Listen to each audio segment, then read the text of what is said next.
అమ్మమ్మ చేతి వంటకి స్వాగతం. ఈ రోజు మన వంటగదిలో మటన్ గీ రోస్ట్ ఎలా తయారు చేసుకోవాలో చూద్దామండి. ముందుగా మటన్ తీసుకోవాలి. దాన్ని శుభ్రంగా కడుక్కొని 1 టీ స్పూన్ పసుపు వేసుకుంటున్నాను. ఒక 1/2 టీ స్పూన్ సాల్ట్ వేసుకుంటున్నాను. 1 టీ స్పూన్ అల్లం వెల్లుల్లి పేస్ట్ వేసుకుంటున్నాను. ఈ మటన్ గీ రోస్ట్ నెయ్యితోనే వండుతాము, అందుకని నేను 2 స్పూన్ల నెయ్యి తీసుకుంటున్నాను.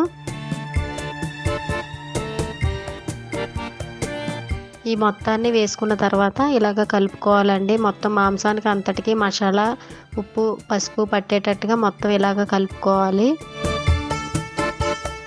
ఇవి వేసిన తర్వాత ఒకసారి ఇదంతా ఇలా కలుపుకోవాలండి. ఇదిగోండి, స్టవ్ మీద పెట్టుకొని ఉడికించుకున్నప్పుడు ఇది వాటర్ ఇలా వస్తుందండి.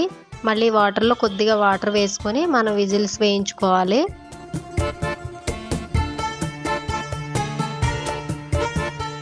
స్టవ్ మీద పెట్టుకొని 3-4 విజిల్స్ వేయించుకోవాలి.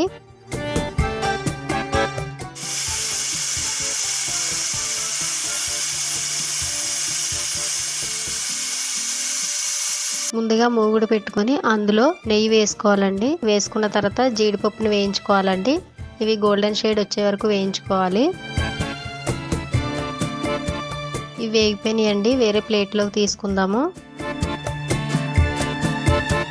అదే నెయ్యిలో మనం విజిల్ వేయించి పక్కన పెట్టుకున్నాం కదండి, ఆ మటన్ వేసుకుందాము. మాంసం వేసిన తర్వాత అలా తిప్పుతూ ఉండాలండి, అడుగంటకుండా.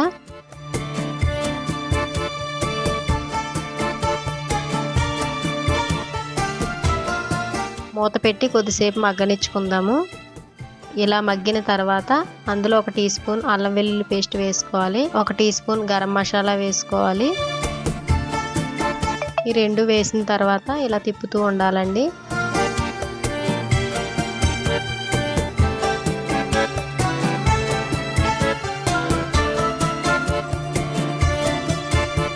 ఇలా మగ్గుతున్నప్పుడు మనం కుక్కర్లో వేసుకున్నాం కదండి, ఆ వాటర్ని వేస్ట్ చేయకుండా అదే వాటర్ని వేసి మళ్ళీ కొద్దిసేపు మగ్గనిచ్చుకుందాము. ఇలా బాగా దగ్గర పడేంత వరకు కూడా మనం మగ్గనిచ్చుకోవాలి.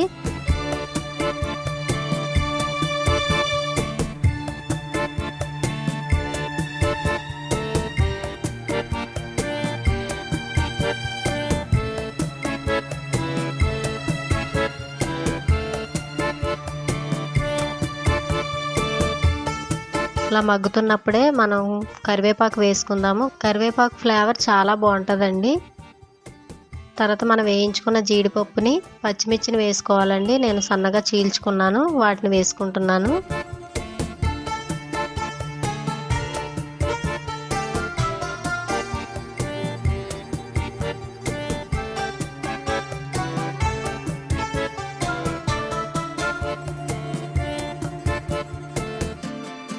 ఇలా తిప్పుతూ ఉండాలండి. అది బాగా దగ్గర పడిన తర్వాత నేను 2 స్పూన్లు కారం వేసుకుంటున్నాను.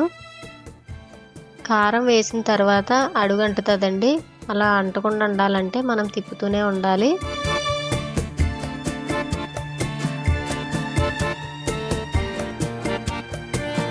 ఈ మటన్ గీ రోస్ట్ అనేది మనం నెయ్యితోనే వండుతామండి.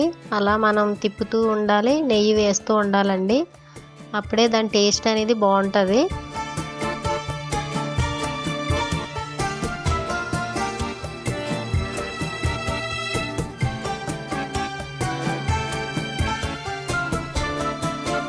అంతేనండి, ఎంతో నోరూరించే మటన్ గీ రోస్ట్ రెడీ అయింది. దీన్ని సర్వింగ్ బౌల్లోకి తీసుకుని సర్వ్ చేసుకుందాము. ఇది ఈవినింగ్ స్నాక్స్ లాగా తీసుకోవచ్చు, బిర్యానీలో తినొచ్చు, ఎట్లా అయినా తినొచ్చు. మీరు కూడా ఒకసారి ట్రై చేసి చూడండి. ఇంతవరకు మా ఛానల్ సబ్స్క్రైబ్ చేయకపోతే ప్లీజ్ సబ్స్క్రైబ్ చేయండి.